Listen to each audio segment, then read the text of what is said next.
Assalamualaikum warahmatullahi wabarakatuh. Balik lagi di Dede Kurnia Channel. Di video kali ini saya ingin menceritakan sedikit riwayat hidup Nabi Muhammad SAW dari beliau lahir sampai wafatnya beliau. Sebelum masuk ke pembahasan, jangan lupa subscribe, like, dan nyalakan lonceng notifikasinya untuk mensupport channel ini lebih berkembang dan memberikan manfaat yang lebih luas kepada yang lainnya. Terima kasih. Saat lahir, Nabi Muhammad lahir di Mekah pada 12 Rabiul Awal, tepatnya di tahun Gajah atau 570 Masehi. Peristiwa yang menarik dari kelahirannya, yang pertama yaitu hancurnya berhala di Ka'bah. Pada saat kelahiran Nabi, diceritakan berhala yang ada di Ka'bah hancur karena guncangan yang terjadi di sana. Yang kedua, padamnya api sesembahan kaum Majusi. Api sesembahan Majusi yang selama ribuan tahun tidak pernah padam ketika Nabi lahir. Ketiga, pada malam hari langit terlihat lebih cerah dan lebih terang dari biasanya.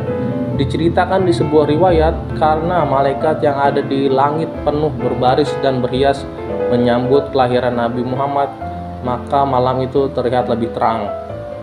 Yang keempat, pemberian nama yang unik.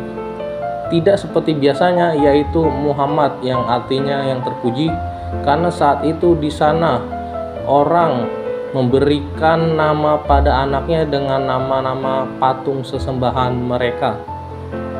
Lalu kita lanjut ketika Nabi berumur 1-5 tahun. Peristiwa yang terjadi yaitu yang pertama, Nabi terlahir yatim. Pada saat lahir Nabi sudah yatim karena ayahnya wafat ketika beliau masih di kandungan. Yang kedua, disusui dan diasuh oleh Halimah. Nabi kecil disusui oleh Halimah karena kebiasaan orang di sana dan saat itu seperti itu. Yang ketiga, memberikan kesuburan tempat dan peliharaan. Wilayah yang ditempati oleh Halimah mendadak menjadi subur, yang biasanya gersang dan kambing miliknya menghasilkan banyak susu. Lalu pada usia 6-10 tahun, peristiwa yang terjadi adalah 1. Dibelahnya dada Nabi Muhammad. Dibelahnya dada Nabi Muhammad dan dibersihkan hatinya oleh malaikat sampai Nabi Muhammad besar, bekas belahan di dadanya masih bisa dilihat oleh para sahabat. Lalu beliau pun dikembalikan ke ibundanya. Yang kedua, wafatnya ibunda beliau. Setelah peristiwa pembelahan dadanya, peristiwa yang menyedihkan pun terjadi, yaitu meninggalnya ibunda Nabi Muhammad. Lalu beliau pun dirawat oleh kakeknya, yaitu Abu Muthalib. Yang ketiga, wafatnya kakek beliau. 2 tahun setelah kepergian ibundanya, Nabi Muhammad pun harus ditinggalkan oleh orang yang menjaganya, yaitu kakeknya Abu Muthalib. Pada saat itu beliau berumur 8 tahun. Lalu beliau pun dirawat oleh pamannya, yaitu Abu Thalib. Kita lanjut. Pada usia 11-20 tahun, peristiwa yang terjadi adalah yang pertama, diakui kenabiannya.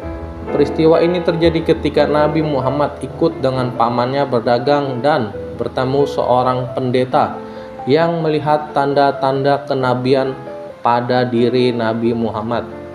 Yang kedua, hewan dan tumbuhan tunduk. Pendeta yang melihat tanda-tanda kenabian pada diri Nabi Muhammad karena dia melihat ketika Nabi berjalan, hewan dan tumbuhan yang ada di dekatnya tunduk di hadapannya. Lalu selanjutnya, pada usia 20-30 tahun, peristiwa yang terjadi yaitu yang pertama, pedagang yang handal. Nabi Muhammad muda bekerja berdagang dengan membantu pamannya dan menjualkan barang pamannya. Akhirnya beliau ditawarkan menjual dagangan milik Khadijah yang pada saat itu tertarik melihat cara kerja Nabi Muhammad. Yang kedua, pernikahannya dengan Khadijah. Pernikahan dengan Siti Khadijah diawali karena ketertarikan Khadijah melihat sifat Nabi Muhammad yang baik, jujur, dan amanah. Walaupun pada saat itu banyak sekali saudagar kaya yang ingin meminangnya. Lalu lanjut pada saat beliau berumur 30-40 tahun. Yang terjadi yaitu yang pertama, mendamaikan suku-suku. Pada saat itu ketika ingin meletakkan Hajar Aswad, semua suku sepakat siapa yang pertama kali melewati gerbang Ka'bah, maka dia yang meletakkan batu Hajar Aswad. Ternyata Nabi Muhammadlah yang lewat dan beliau yang diminta untuk meletakkan Hajar Aswad.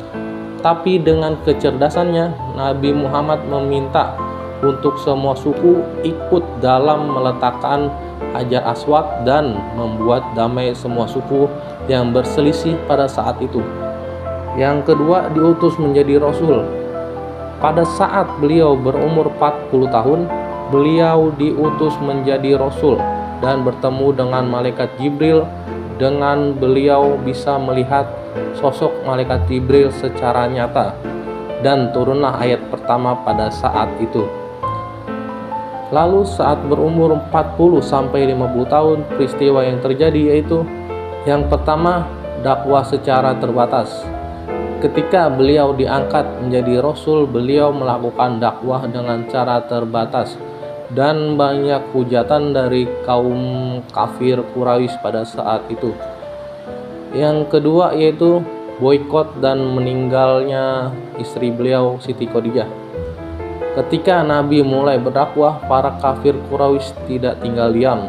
Mereka melakukan boikot, tidak memberikan akses kepada Nabi untuk beraktivitas sampai Nabi tiap hari hanya bisa memakan rumput. Dan sampai akhirnya terjadi peristiwa wafatnya istri tercinta beliau Siti Khadijah.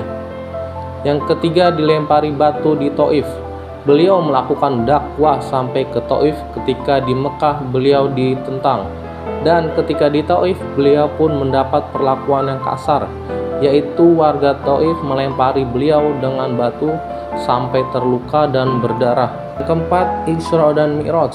Setelah peristiwa penolakan dari Taif dan wafatnya Khadijah, Allah Subhanahu wa Ta'ala pun memerintahkan beliau melakukan perjalanan menuju Masjidil Aqsa dan ke Sidratul Muntaha yang penuh dengan cerita menarik.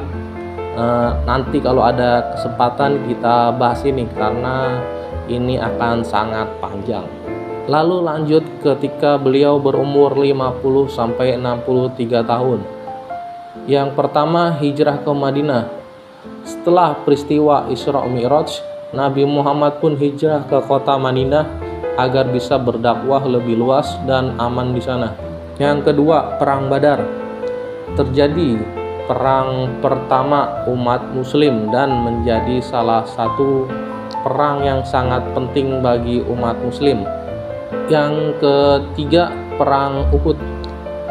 Pada saat perang Uhud, umat muslim menderita kerugian yang sangat besar dan membuat tewasnya paman beliau yaitu Hamzah. Keempat, wafatnya Nabi Muhammad.